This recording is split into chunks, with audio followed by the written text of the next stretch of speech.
The Windy City, once the epicenter for industrialization and manufacturing, Chicago is now home to one of the fastest growing startup communities in the country. But despite this massive opportunity, too many Illinois businesses are forced to shut their doors because they simply aren't investing in tomorrow. My name is Scott Kitun, and I'm an entrepreneur, innovation expert, and host of the WGN podcast, Tomorrow's Business Today. I help business leaders identify and articulate innovation ambitions. As the founder of Tech Factor, I have managed innovation construction for dozens of organizations, startups, and growth companies. I'm Scott Kitun, and it's time to start talking about tomorrow's business today. Whether you're hiring or looking to be hired, finding the right fit can be a struggle. And if you follow the advice of my next guest, you'll hire slow and you'll fire fast. With me in studio is Tom Gimble, founder and CEO of Lasalle Network, a company that has won many awards, including Inc. magazine's fastest growing private companies in America 9 times or something ridiculous. Staffing industry analysts, top 5 best staffing firms to work for 5 times, and Crane's best places to work for in Chicago. I'm Scott Kitun, and it's time to start talking about tomorrow's business today. Tom, welcome. Hey, good to be with you, Scott. Thanks for having me on. Of course. Tell me a little bit about Lasalle, and obviously I left out a few of the accolades, so fill us in a little bit. Well, I'm not one to hype that. I'll let you do that. But it's a different company today, 17 years after I started the company. I mean, I started it in 1998. I had myself and 2 employees. Today we've got 4 locations. We're doing work in about 9 states, and we've got 160 or so employees, and we're working with everything from startups to Fortune 100 companies and helping them find the best talent either on a temporary and contract basis or on a permanent search side. Very cool. So, I mean, you started the company, you were 26 years old, I believe? I was. So how does a person, where did you start, I guess? Let's start with that. Well, I guess, a lot of people are jumping into businesses. It's such a different world without sounding like the old guy. But when I got in, I had actually been in the staffing and recruiting business for 2 years. So I had helped another startup company. I joined them after they'd been in business about 8 months, and we went from about $1 million run rate, if my memory serves me correctly, to about a $19 million run rate in just about 2 years. So we had a really good track record. They were getting ready to sell the company and doing some different things, and so I branched off and made the entrepreneurial leap with both feet. And thankfully, 2020 hindsight, if there's any wood around here, I'll knock on it. But things have turned out pretty well for me. That's awesome. So, I mean, one of the things I ask almost every guest who comes on here is, do you feel like you were born an entrepreneur or did you grow into it? And like from my perspective, I always want to believe that you're born to be a certain thing. You sort of, you have all the natural talents, but you have to hone it. And for you, you mentioned that you grew a company, $15 million revenue in over a very short span, 2 years, and then realized I have the ability to do this maybe even better than the guy who's doing it now. Well, I think there's a lot to it. Whether better is all in the eye of the beholder and the end customer, user, and the employee. It's like you had mentioned some of the best places to work lists that we were on. And I always tell people we're only a best place to work for the people who like working for us. Yeah. I could hire other people who wouldn't like it, and then we wouldn't be. So, you got to find what works for you. And at 26, do I think that it's genetically programmed for people to be an entrepreneur? Yeah, there's a part of me that does. I think sometimes it doesn't hit you until you're 56. Sometimes it hits you when you're 36, and you're cumulative of all the experiences you've had. Yeah. And so sometimes you need more experiences. Sometimes it's with you. I look back, when I was 13 years old, my brother and I had a landscaping business. He drove, I did the work. He would argue that. But we were taking care of 75 yards a week back then. Did that make us entrepreneurs? Back then we were just kids trying to make a buck. Where I would say it would make you an entrepreneur, at least, and this is where I feel like I am an entrepreneur in that you have a drive. Yeah. You had to go to school. You had all kinds of things. I'm sure it was, predominantly in the summer, but you have other responsibilities. You look like a pretty fit guy. You probably played sports and had other things to do. Yeah. But it didn't matter when the time ran out. You still kept going. Yeah, I mean, I'm a worker. I've always said a lot of people hit their peak playing high school sports and doing that. I quit playing sports midway through high school, and I was always a worker. I wanted to make money. I wanted to figure out how to be important somewhere in a bigger scope of things. I think it was really what it was that people would say, oh, who's that? How did you afford that? How did you get to do these things? How does a 15-year-old or a 16-year-old have spending money? It was different. For me, that was an initial drive. Then I went to college. I did internships, and I got a job working at the bar, albeit to get free drinks. But I kept busy, and I was always going. We had the same job in college, believe it or not. It seems like it served both of us so far. Maybe you're a little better. Well, but it was always, you're right. I think I did have the drive to keep going, and I was doing a meeting for my company the other day and doing some research, and I pulled up an Elon Musk video, which is, there's him and Steve Jobs, and then I think everybody else, right? Yep. He's so smart. But what he said was, when you're doing a startup, when you're an entrepreneur, when you're a business leader, you work all the time. Yep. And I think it's got a little bit derailed from some of the 4-hour work week stuff and Tim Ferriss and some of that stuff. But I lean more towards the belief of Elon Musk of if you're willing to bet your money, or in this day and age, somebody else's money, you sure as heck better be doing this every waking moment. Well, that's funny you say that. So the first thing is, Elon Musk, this guy's like trying to reinvent space travel. Right. So obviously this is I didn't just invent it, yeah, really. I'm sorry, invent. He is inventing space travel. So obviously he's on another upper echelon. But to your point about the 4-hour work week, I've always felt, I've been told that many times, I've worked with people who had this belief. And I just think that is like the consultant dream. Like you can have a big time. Well, here's my belief. If you actually like what you're doing, why would you only want to do it 4 hours a week? I'm the guy that says, I like pizza. I want to eat it every day. I want that. Lou Malnati's or Giordano's? I'll go Malnati's. So, good deal. but I think that the issue is, why would you only want to work 4 hours a week in your passion? If you're doing your passion, if you're working with people that you motivate and they motivate you, why do you want to do less of it? I totally agree. It just doesn't make sense to me. I totally agree. Well, it's a great segue to the culture talk because obviously you've done many, many interviews. I've seen you on a whole bunch of places, written in a whole bunch of places, Inc., Entrepreneur, etc. And this isn't just reading your resume. It's fantastic. But you speak on culture all the time. And one of the major parts of Lasalle Network is the difference that it doesn't just place people for the jobs at your requirements and fitting, but cultural fit. How are you going to fit into this? One, why don't you talk about how LaSalle does it differently? And two, why is it so important that culture fit is there? Well, okay, let me start with number two of why it's important about the culture fit. Unless you're doing space travel, a lot of skills are learned on the job. Yep. So what you're looking for is people who have the aptitude and the personality to fit in with the people they're going to be reporting to. Getting to number one about what differentiates us is I firmly believe that managers should hire people they like. Right? Oh, I totally agree. And a lot of places don't. They base it on skill sets, purely who can hit the ground running. Some companies don't want to train people.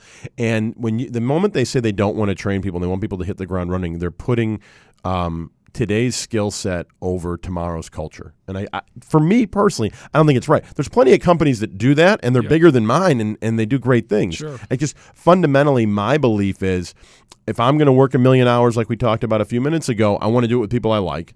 And if I want to be able to motivate people and have that kind of engagement with them emotionally, financially, what have you, I need to like them. Yep. And I want my managers to do that.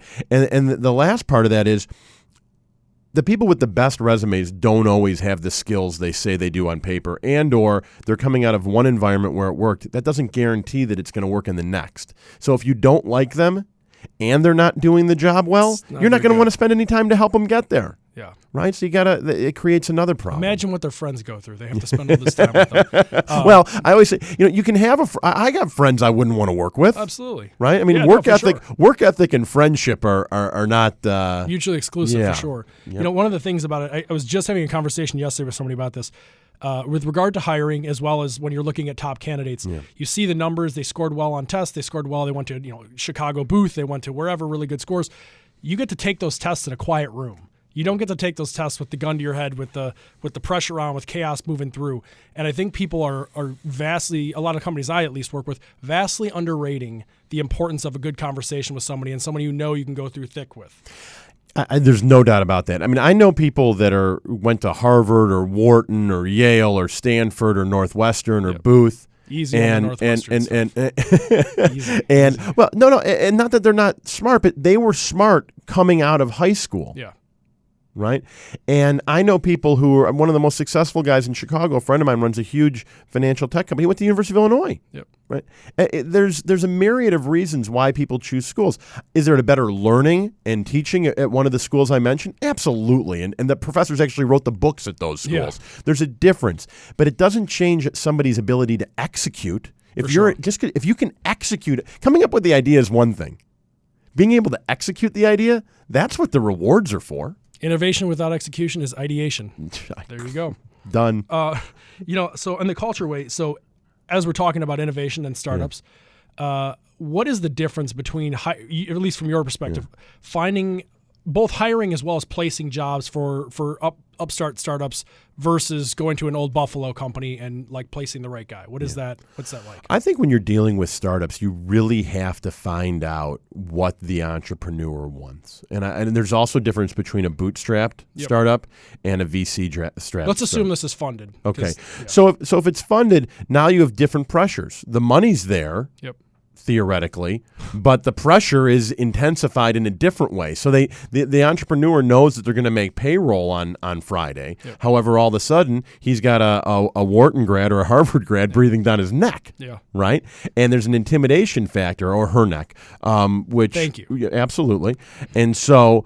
that's a big, big, big issue. So when they're looking to hire people, they've got to find people that are thick-skinned. I mean, the biggest thing for entrepreneurs is thick-skinned, because there is going to be emotions flying around. And the second thing is they've got to have a work ethic second to none. They've got to want to crank it out. Those are the people that become irreplaceable in a startup. I agree. So, I mean, as I mentioned before we started the show, with the company that I have started, we're really trying to bring a startup culture and a startup mentality to some of these old Buffalo I mentioned, and help them internally innovate. And one of the big problems that they have is, one, as you definitely know, they have a very hard time attracting talent. Yep. And two, they have a very, very, very hard time keeping talent. So three things that I think sell a job. It's either the job itself, the company, or the person you're going to be working for. There's a sizzle there. Yep. And you've got to find what the sizzle. You can do a startup in a very boring space, and it might not be the industry. Right? And now we're in an era where everybody's got a startup. So now you've got to differentiate yourself in a group that you didn't used to. 15 years ago, you didn't have to differentiate that much. Yeah. So that's number one. Number two, if a manager or the CEO or the entrepreneur, do they have a track record? And what is that track record? And how do you sell that person to attract talent? And then most importantly is the job. And a lot of it when you're hiring in a startup, if it's not even if it's a developer, right, or someone, an architect, and they're doing that work, what technology are they working in? Who are they going to be working with? Are they going to be able to upgrade their skills and be on the latest and the greatest? There's so many things that go on to it, which really bubbles into what you mentioned, and that's the retention issue. Yep. And what ends up happening is entrepreneurs, they get 2 or 3 or 10 or however many good people, and they've got this great culture, and they're having fun, and they're partying and working into the wee hours and having celebrations, and they're accomplishing things and selling their product or service. And then all of a sudden, they've got to find new people. And they go out and they screw up everything because they're going to start paying out of the salary structure to bring people in, and they forget the one important thing of management, re-recruiting your existing staff. You've got to re-recruit the people you don't want to leave. Well, and that's a culture thing. And one of the things that I've noticed many, many times with clients is that they think that you can manufacture a culture, that you can just go, oh, well, I read this book, I read this self-help book or whatever, and I'm just going to apply it to the whole company. We're going to do things this way now. And they don't take into account that that the people who work at the company may want to do things differently. You didn't hire them under this same pretense. So now when you try to inflict it upon them, they end up being kind of split and divide, and it's not so good. Companies, they really do follow the same track as a family and as infants. So you start out and it's a newborn, and how your family behaves with a newborn. I don't know if you have any kids. I have 3 kids. I don't. God bless you.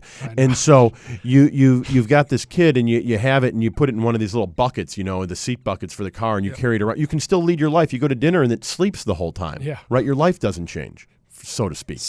Yeah. Then all of a sudden the baby needs to nap and it needs to go to sleep. Well, all of a sudden your life begins to change even more. Yep. And then it can crawl and walk, and you can't go to the same restaurants. It's the same thing as an entrepreneur. You've got to adapt and change, and your company with 2 people is different than 8 than 15, and you can't think that doing the same things you did when you first started are going to work 6 months later and a year later. You've got to adapt, and you can't you're right, you can't create a fake culture the same way the government can't create an economy.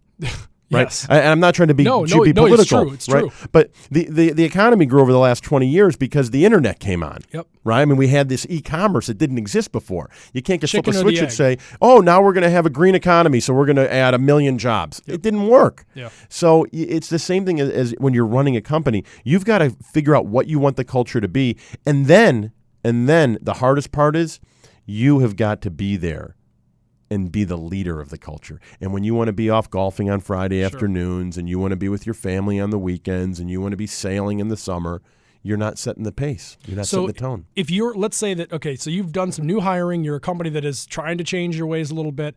How do you empower the individuals? I recently had Jeffrey Hazlett on here. I don't know if he's the author of Think Big, Act Bigger, and so forth. Yep. And he was always talking about you've got to be the change you want to see, and you've got to be the biggest, badass that you can possibly be, and go out and just become who you want to be. And I personally believe that if you're an individual who wants to succeed and be a leader, you've got to be who you want to be all the time. What do you tell people as they're hiring and try to change the direction of their company, what they can do to sort of mitigate the problem? I'm a little bit more of a realist because I'm not in the Elon Musk and the Steve Jobs category. And I think that I'm never the person that I want to be. Yeah. And I'm in this constant internal struggle to try to be that. And I realize, I've given myself a break over the years of saying I can't be that every day. And I also realize that my staff can't be that every day. And that's how you grind people out. Yeah. And everybody isn't going to hire the next entrepreneur underneath them. They want people who want to stay with them and work. So you've got to get a balance, and it's a push and a pull, and to know when to say we're working through the night and when we're working through a weekend, and when to pull back and say I'm letting you go home at noon today because you gotta know that I care about you. And that's a sense of having, the big thing is more EQ than IQ, right? And that's more on the emotional side of knowing how to do that. So in working on those things, it's really important. And not to counter the book you mentioned, but I'll counter it and say I'm more of a think big, act small philosophy. Yep. And I think you've got to have the vision of where you want the company to go, but you have got to act small and get into the minutiae and the details with your people. And they've got to see that you are not above anything they're doing, and you're in there grinding it out with them. And then you share. It's easiest in an entrepreneurial environment because there's so few people. You can share and create transparency from day one. Yeah. And let people in and see what's behind the curtain. I think most people will say, the startup years are the funnest. Yeah, no, I agree. Well, I mean, that's the whole point. We're trying to bring that culture and that feeling, the excitement of startup back into the companies. Well, what usually happens, and we have clients that have gone from, $1 million in revenue to $1 billion in revenue, and they end up missing it somewhere. They go from the entrepreneurial startup, be crazy, drinking beers in the afternoon, coding all night, selling all the time, to let's hire a corporate HR and CFO from a Fortune 100 company and change everything. Yeah. And there's a happy medium there, and you've got to be able to bounce back and forth in what you think the culture will be, and experiment and admit when you make. And the biggest thing, admit when you make mistakes. And so entrepreneurs will do this all the time with their business ideas. I started a company, it failed, I'll do something else. But when you have a company that's growing, you can make mistakes internally with culture and people. Fix those. That's where the hire fast comes in from, or the fire fast comes in from. Yeah. Great words of advice. Where do we follow you, Tom? Where do we follow Lasalle Network? Yep, you can get us. Our website is lasallenetwork.com, and you can follow me at Tom Gimble on Twitter. It's just that simple. Thank you so much, Tom. I really enjoyed listening to Tom Gimble's conversation about creating culture at his business. And it's something that's often overlooked at startups and with young entrepreneurs as they move into that new phase. Culture is vital. And there's a culture that's going to be established automatically. But what's really valuable is for the leaders, for the CEO, for the founders to be intentional about the type of culture they want to create. And without that, it evolves and then it can just fall apart. And as the business grows, you have to be very clear on, as you bring people in, what is the culture that you're expecting them to be part of. So leaders, as they start out, be clear about what you want your culture to be. Don't be afraid to articulate it and discuss it with the other leaders to make it very clear, and then be ready to communicate that to people who come on so that you're all on the same page and you're working towards the same goal with that same culture. This is Tim Ressmeyer, the official coach of Tomorrow's Business Today, with your coachable moment. Until next time.